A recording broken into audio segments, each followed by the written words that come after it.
खुलुमबाय बयखौबो अनजायग्राफोर दिनै नोंथांमोननिसिम जों आरोबाव मोनसे सावगारि लाबोदों जाय सावगारिया जोंनि फैबाय थानाय ख्रिस्टमासनि मुङै नोंथांमोननिसिम जोंनि गोरबोनि अननाय खुलुमनायखौ ख्रिस्टमासनि मुङै बावहरनाय थाबाय बयखौबो बे समाव अनजायग्राफोर जों मोनसे नोंथांमोननिसिम दिनै सावरायनो आखायाव लादों जाय सावरायनाया जोंनि आंनि खाथियाव मानगोनां एलबार्ट नार्जारि आरो बिथाङा माखासे फिल्म दिहुननायाव आरो माखासे बिथाङा बेबायदिनो एलबाम गानायफ्राव एक्सपिरियेन्स मोनबोनाय दा जोङो मोनसे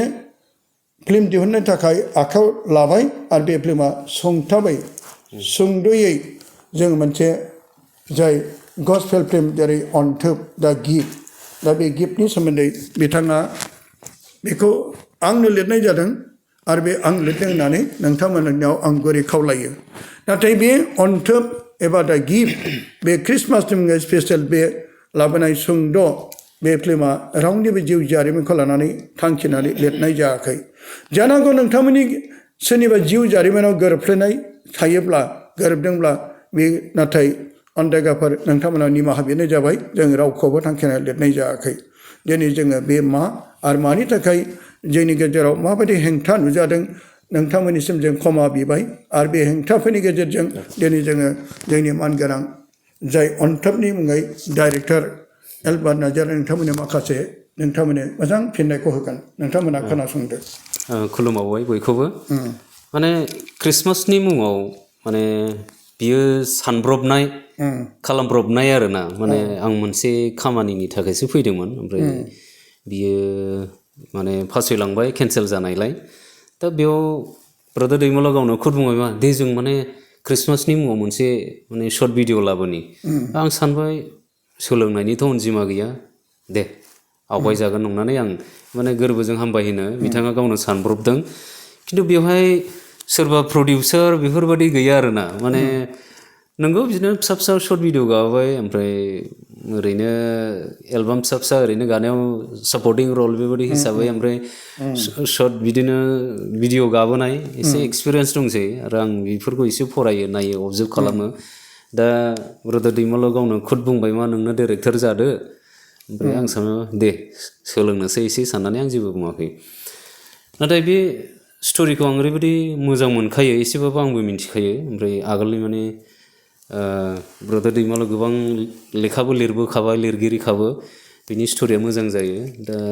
बेखौ नायनो हागोन रायजो राजाफोर अननानै खिन्थु बेल'नो जोंनि दुखु गोनाङा माने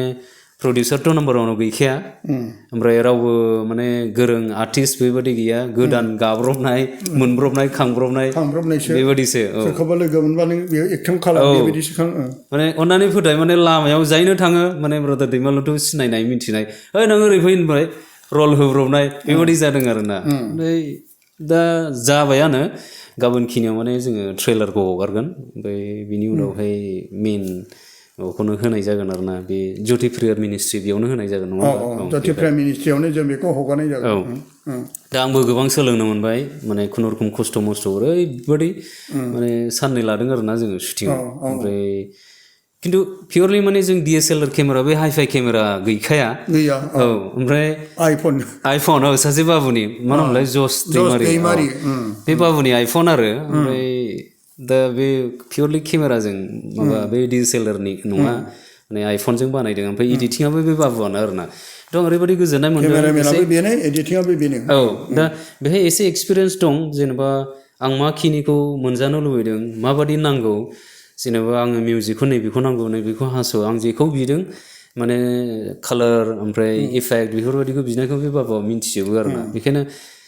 बांद्रायबो गाज्रि जायाखै फिसा फिसौ एसेया प्रब्लेम जादों भुल जादों खिन्थु बिराद मोजां जादोंआनो आरोना ओंखायनो रायजो राजाया अननानै नायदो हेफाजाब होदो जाहाथे माने जों फिउचाराव माने गोबां इयुथ्सफोरखौ माने सिगां फारसे बिदि इसोरनि फारसे आवगायबोनायाव जोङो लाबोनो हायो दा नोंसोरनि नायनाय हेफाजाबानो बे इसोरखौ डाइरेक्टलि इनडाइरेक्टलि हेल्प खालामनाय जागोन आरोना जाहाथे जों 2025आव बेबायदि गिदिर पिक्चारखौ लाबोनो हायो बे ब्रादार दैमालुआ गावनो खुद बुंदों दा बेखौहाय माने जोङो प्लानाव दङ आरोना बेखायनो गोदान आर्टिस्टफोरखौ एसेबाबो फोरोंनायजों लोगोसे बिसोर हानाय बादि इयुनाव जोङो बेखौ मोनगोन बेखायनो सापर्ट खालामदो आरो ना अननानै रायजो राजाफोर बेनो आंनि बुंनांगौआ माने जोंनि बे अन्थोब बे सुंद' बारा गोलावनिबो नङा जानो हागौ 20-22 मिनिटनि गेजेराव सुंद' आरो अन्थोब माने गिफ्ट इसोरनिफ्राय फैनाय अननायनि मोनसे गिफ्ट आरो बे ख्रिस्टमास जोङो स्पेसियेल मोनसे जोङो थाम थिम खालामनानै लाबोदों नोंथांमोननिसिम दा अनजाग्राफोर नोंथांमोना दिनै बे अन्थोब बे दा गिफ्ट एबा इसोरनिफ्राय मोननाय बे मोजांथार होनाय बे बान्थाखौ नोंथांमोना नायोब्ला नोंथांमोननिफ्रायबो अननायखौ जों बान्थाखौ मोनबाय होननानै मिजिंथियो नोंथांमोना बेखौ अनसायोब्ला नोंथांमोननि गेदेर अननायनि गिफ्टखौ जों मोनबाय बेखौ जों भरसा थियो दा नोंथांमोना बावैसो उनाव नुनो मोनगोन जों ट्रेलारखौबो होगोन आरो बेनि उनाव ख्रिस्टमासनि सिगांनो जोंनि बे अन्थोब बेखौ नोंथांमोननि गेजेराव जोङो बेखौ पाब्लिश खालामनाय जागोन दा अनदायग्राफोर दा बेनि गेजेराव मानगोनां जाना एलबार्ट नार्जारिया बे अन्थोबनि डाइरेक्टर हिसाबै आरो बेहाय रलबो लादों आरो लोगोसे आरोबाव जोंनि बे जाय जस दैमारि बे बियादै फिसाया दासो हायार सेकेन्डारि फरायनाय बियो फरायफुनायसो बेनि एडिटिं आरो बेनि केमेरामेन बेजों लोगोसे आङो जानो हागौ आङो स्क्रिप्ट राइटार हिसाबै आरो डायलग हिसाबै आंनो दङ आरो बे स्क्रिप्टखौ आं लिरदों आरो बेजों लोगोसे लिरब्लाबो नाथाय लेखायाव लिरनाय जायाखै खुगाजोंसो बेखौ खोन्थानानै मानसिखौ लेंहरदों सोरखौबा साहा दखानाव लोगो मोनदों बेखौ सोरखौबा खाथियाव मोनलायफोरखौ बेखौ बेबायदि खालामनानै एक्टिं खालामहोनाय जानाय जादों नाथाय बेहाय सोरबा एक्सपार्ट सोरबा आर्टिस्टफोर सोरबा बाहाय अरायथा रल लाग्राफोर सोरबा एक्टर एक्ट्रिसफोरबो बाहाय गैया गासैबो जों एक्टर गासैबो जों एक्ट्रिस जोङो आरो आंनि फिसाजो जानाय जायो आं बाहाय मेन रलखौ आंनो लादों आरो आङो बे रल लानायनि गेजेरजों आङो जेरै सासे दुखुथिया बिफा जानानै सासे फिसा हिन्जाव दं बे फिसा हिन्जावखौ नुनायजों लोगोसे आंनि फिसाजो आलफनसाखौबो गोसोखांफानाय जादों बेनिखायनो दा बेहाय आलफनसानि मुङैबो गोसोखां हिसाबै जोङो बे गोसोखां हिसाबै बेखौ लानाय जाबाय बेनिखायनो नोंथांमोना आंनि फिसाजो आलफनसाखौबो अनसायखांनानै बेनि थाखाय बिसानाव बिना होदो आरो बेनि मुङैनो दिनै बे अन्थोब बे सुंद' बे जोङो बे गस्पेल फिल्मखौ नोंथांमोननिसिम जों नोंथांमोननो